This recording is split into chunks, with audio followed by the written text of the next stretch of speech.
ગુજરાત સહિત 14 રાજ્યોમાં વાવાઝોડા સાથે વરસાદની આગાહી. હવામાન વિભાગની લેટેસ્ટ અપડેટ. ભારતીય હવામાન વિજ્ઞાન વિભાગે આગામી 2 જૂન સુધી દેશના વિવિધ ભાગોમાં ભારે વરસાદ, વાવાઝોડું, વીજળી અને ભારે પવનને લઈને ચેતવણી જાહેર કરી છે. દક્ષિણ ભારત, પશ્ચિમી તટ, પૂર્વ ઉત્તર ભારત, પૂર્વ અને મધ્ય ભારત તેમજ ઉત્તર ભારતના ઘણા રાજ્યોમાં તેની અસર જોવા મળશે. કેટલાક વિસ્તારોમાં અતિભારે વરસાદ અને ગાજવીજ સાથે તોફાની પવન ફૂંકાવાની સંભાવના છે, જ્યારે કેટલાક વિસ્તારોમાં લૂનો પણ ખતરો યથાવત છે. જમ્મુ કાશ્મીર, હિમાચલ પ્રદેશ, ઉત્તરાખંડ, પંજાબ, હરિયાણા, દિલ્હી અને રાજસ્થાનમાં 28 મે થી 2 જૂન દરમિયાન વરસાદ, વીજળી અને 70 કિલોમીટર પ્રતિ કલાક સુધીની ઝડપે તોફાની પવન ફૂંકાવાનું અનુમાન છે.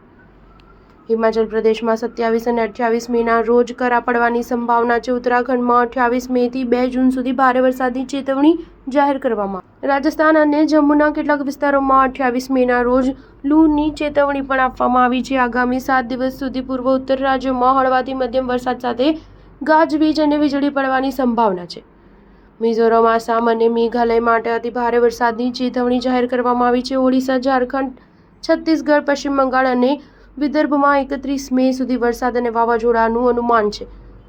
ઓડિશામાં 27 અને 29 મેના રોજ અતિભારે વરસાદ ખાબકી શકે છે, જ્યારે વિદર્ભ અને પશ્ચિમ બંગાળમાં 29-30 મેના રોજ વરસાદની સંભાવના છે. ઉત્તર ભારતમાં આગામી 2 દિવસ સુધી તાપમાનમાં 2 થી 3 ડિગ્રી સેલ્સિયસનો વધારો અને પછી 4-5 દિવસમાં ઘટાડો થવાનું અનુમાન છે. મધ્ય ભારતમાં 3 દિવસ સુધી કોઈ ખાસ ફેરફાર જોવા મળશે નહીં. ત્યારબાદ તાપમાન 2-3 ડિગ્રી સુધી વધી શકે છે. પૂર્વ ભારતમાં 5 દિવસ સુધી કોઈ મોટો ફેરફાર જોવા મળશે નહીં. ન્યૂઝ 7 હંમેશા સચ્ચાઈની સાથે.